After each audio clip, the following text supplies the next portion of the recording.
12월 10일 아침 저희들에게 주신 하나님 말씀 요한일서 5장 1절로 12절까지 말씀입니다. 예수께서 그리스도이심을 믿는 자마다 하나님께로부터 난 자니 또한 낳으신 이를 사랑하는 자마다 그에게서 난 자를 사랑하느니라. 우리가 하나님을 사랑하고 그의 계명들을 지킬 때에 이로써 우리가 하나님의 자녀를 사랑하는 줄을 아느니라. 하나님을 사랑하는 것은 이것이니 우리가 그의 계명들을 지키는 것이라. 그의 계명들은 무거운 것이 아니로라. 무릇 하나님께로부터 난 자마다 세상을 이기느니라. 세상을 이기는 승리는 이것이니 우리의 믿음이니라. 예수께서 하나님의 아들이심을 믿는 자가 아니면 세상을 이기는 자가 누구냐? 이는 물과 피로 임하신 이시니 곧 예수 그리스도시라. 물로만 아니요 물과 피로 임하셨고 증언하는 이는 성령이시니 성령은 진리니라. 증언하는 이가 셋이니 성령과 물과 피라. 또한 이 셋은 합하여 하나이니라. 만일 우리가 사람들의 증언을 받을진대 하나님의 증거는 더욱 크도다. 하나님의 증거는 이것이니 그의 아들에 대하여 증언하신 것이니라. 하나님의 아들을 믿는 자는 자기 안에 증거가 있고 하나님을 믿지 아니하는 자는 하나님을 거짓말하는 자로 만드나니 이는 하나님께서 그 아들에 대하여 증언하신 증거를 믿지 아니하였음이라. 또 증거는 이것이니 하나님이 우리에게 영생을 주신 것과 이 생명이 그의 아들 안에 있는 그것이니라. 아들이 있는 자에게는 생명이 있고 하나님의 아들이 없는 자에게는 생명이 없느니라. 아멘. 믿음으로만 이길 수 있다라는 제목으로 오늘 아침 말씀 전합니다. 한 달 전에 치러졌던 미국의 대통령 선거 여러분도 보셨을 겁니다. 미국의 대통령 선거는 세계의 이목이 집중됐던 그런 선거였죠. 아무래도 미국의 영향력이 막강하다 보니 다른 나라에서도 미국 대통령이 누가 될 것인지 초미의 관심사였던 것 같습니다. 결과는 초접전이라는 예상을 깨고 압도적인 선거 인단을 확보한 트럼프가 대통령에 당선됐습니다.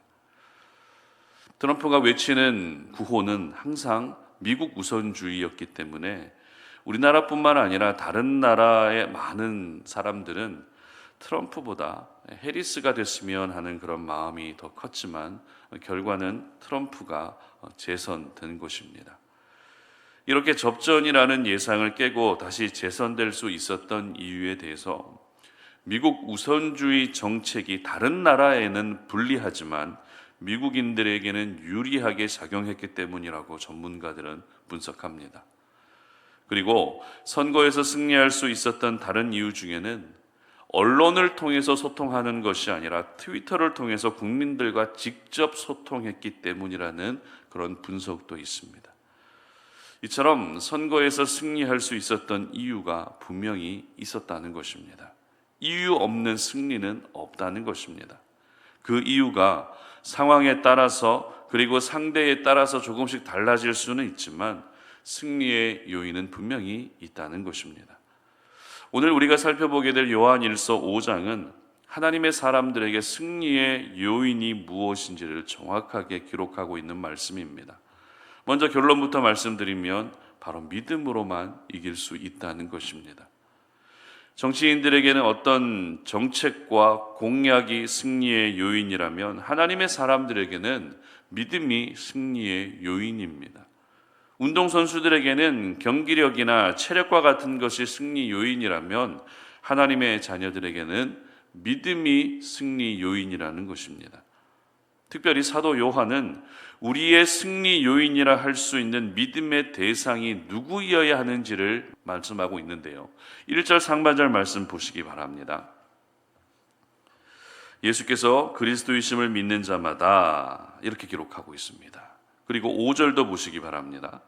예수께서 하나님의 아들이심을 믿는 자가 아니면 세상을 이기는 자가 누구냐? 아멘. 바로 누구를 믿어야 된다고 기록하고 있습니까? 예수님을 믿는 믿음이 이길 수 있는 승리로 나아가게 한다는 것입니다. 그런데 예수님을 믿되 예수님이 어떤 분이신지를 알고 믿어야 되는지도 같이 설명하고 있는데요. 1절에서는 예수가 그리스도이심을 믿어야 된다고 기록하고 있고 5절에서는 예수님이 하나님의 아들이심을 믿어야 된다고 기록하고 있습니다. 먼저 그리스도의 의미는 기름 부음 받은 자라는 뜻입니다. 구약 시대 기름 부음을 받았던 사람들은 왕과 선지자, 제사장이 전부였죠. 그리고 기름 부음을 통해 신약 시대에 들어와서는 영원한 왕과 영원한 제사장, 그리고 영원한 선지자의 역할을 감당해 주시게 될 메시아를 기다리게 됐던 것입니다. 따라서 예수가 그리스도이심을 믿어야 된다는 말은 예수님이 구원자로 오신 메시아임을 믿어야 된다는 뜻입니다. 그리고 5절에 기록된 예수님이 하나님의 아들이심을 믿어야 된다는 말은 예수님이 단순히 인간의 몸으로 오신 죄 많은 한 인간에 불과하지 않고 하나님의 하나밖에 없는 아무런 죄도 없으신 아들이심을 믿어야 한다는 것입니다. 그런데 이미 예수님을 잘 믿고 있는 저희들에게는 예수님이 그리스도이심을 믿고 예수님이 하나님의 아들이심을 믿는 것은 전혀 어려운 일이 아닌 것처럼 보여집니다. 하지만 요한 1서를 기록할 당시의 상황으로 돌아가 보게 되면 이 믿음을 갖는 것이 꽤나 어려웠던 것 같습니다. 왜냐하면 영지주의 이단들이 극심하게 활동하고 있었기 때문입니다. 이들은 예수님이 인간의 몸으로 오신 그 자체를 거부하던 사람이었습니다. 그렇기 때문에 우리를 구원해 줄 수 있는 아무런 자격도 없고 아무런 능력도 없다, 이렇게 여기고 있었다는 것이죠. 따라서 영지주의 이단을 비롯해서 이들에게 항상 미혹을 받던 사람들의 입장에서는 예수님이 그리스도이심과 예수님이 하나님의 아들이심을 절대 쉽게 받아들이기가 어려웠던 것입니다.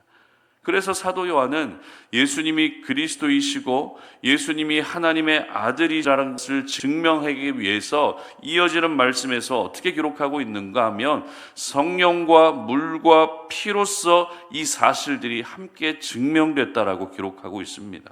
6절 말씀 읽어보시기 바랍니다. 6절입니다.